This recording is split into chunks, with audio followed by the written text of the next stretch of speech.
Nas últimas semanas, o cenário do rap tem visto o retorno das tretas entre artistas. No Rio de Janeiro, Orochi e R-Baby andaram trocando diss. Do mesmo jeito, JS da Torre e Pedrinho protagonizaram outra troca de música se atacando contra Chefin e outros membros da Main Street. Polêmicas e brigas entre artistas sempre fizeram parte do rap, desde os primórdios do gênero. Feito é o caso de outras tretas, como Tupac vs Notorious Big ou Eminem contra praticamente todo mundo. O que faz parecer que, no rap, para ser lembrado, precisa ter no mínimo uma treta pública. Mas e quando o caso foge completamente disso e mesmo assim consegue marcar uma geração? Esse é o caso do Um Barril de Rap, formado numa época em que o underground ainda tinha alma, e enquanto outros grupos e artistas apostavam em músicas comerciais e mais acessíveis, eles construíram uma discografia com um som que é quase uma assinatura, denso, filosófico e sem pressa para agradar ninguém. O grupo surgiu no ano de 2012 e era composto por Freud, Yankee, Sampa e Distinto. Porém, seu disco de estreia, CD dos Meninos, foi sair só 3 anos depois, em 2015. Assim como, no mesmo ano, Segunda Via, o seu segundo trabalho de estúdio. Eu sou o Farrell, se inscreve e deixa um comentário se você gostar desse conteúdo, e hoje a gente vai falar a história não contada do Um Barril de Rap.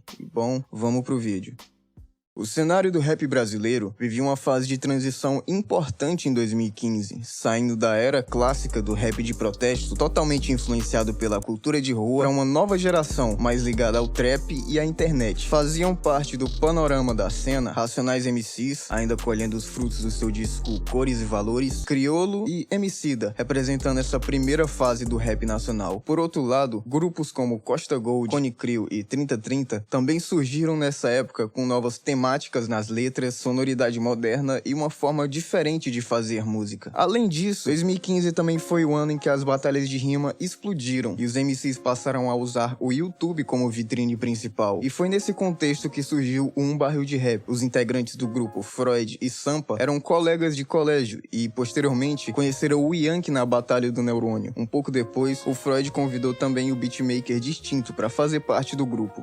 Com o grupo formado, eles deram início às atividades, mas antes de qualquer projeto coeso, eles lançaram ali algumas músicas soltas nas redes como Orkut, 4Thread e o próprio YouTube. Até que em 2015, eles lançaram seu primeiro disco de estúdio, como já foi mencionado, CD dos Meninos. Nesse trabalho, os temas ainda tocam bastante em questões sociais, porém agora com uma abordagem diferente do que havia surgido até aquele momento. Aqui é como se o ponto de vista tivesse mudado da terceira pessoa para a primeira pessoa, ou seja, como se antes as letras contassem narrativas vistas de fora e passassem a ser tratadas numa ótica interna, fazendo do eu lírico a lírica do eu.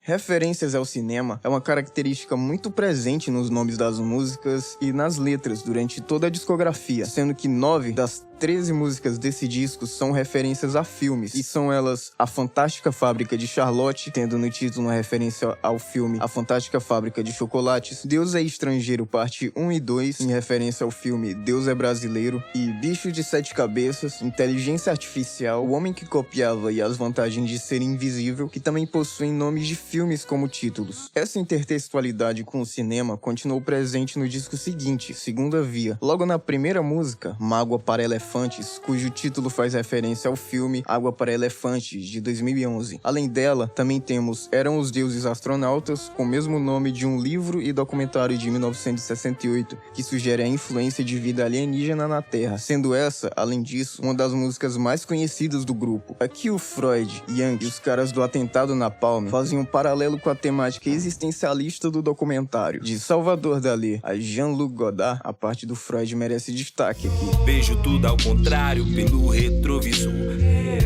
Jesus dali é o Salvador. Fazer arte é fácil, eu quero ver você se expor. E se o primeiro verso já mereceu destaque, na sequência, o Yankee ele domina a música na parte dele, simplesmente soltando barras. Governo ladrão, dinheiro roubado da educação, escondido num terno da Harris.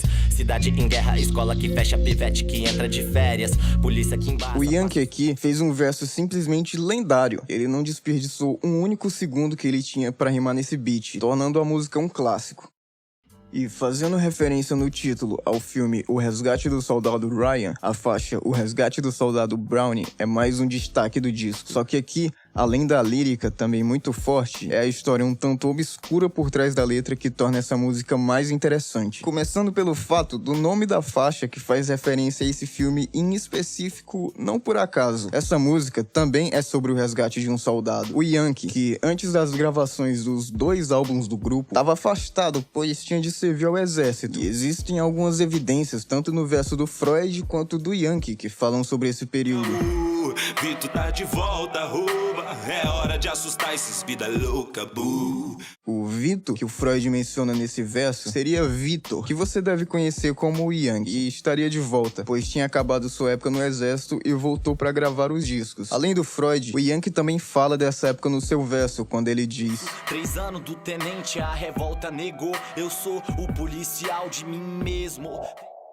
Após esse álbum, o grupo soltou apenas mais alguns singles com clipes e músicas solos dos integrantes, sendo a maioria muito conhecidas até hoje, como é o caso de Pseudo-Social, do Freud, e Difusão Mental, do The Gush MC, também com o Freud. O ano de 2016 chegou e com ele mais uma enorme mudança na cena do rap. Em 29 de agosto, saiu Suicide, uma diss feita por Baco Eixo do Blues e Chinasque, que atacava a lógica do cenário da época, que olhava apenas para artistas do eixo Rio-São Paulo. E eles fizeram isso direcionando o ataque a diversos nomes do cenário dessa época, feito o Nocivo Chomon, Nog do Costa Gold e até o Felipe Ret.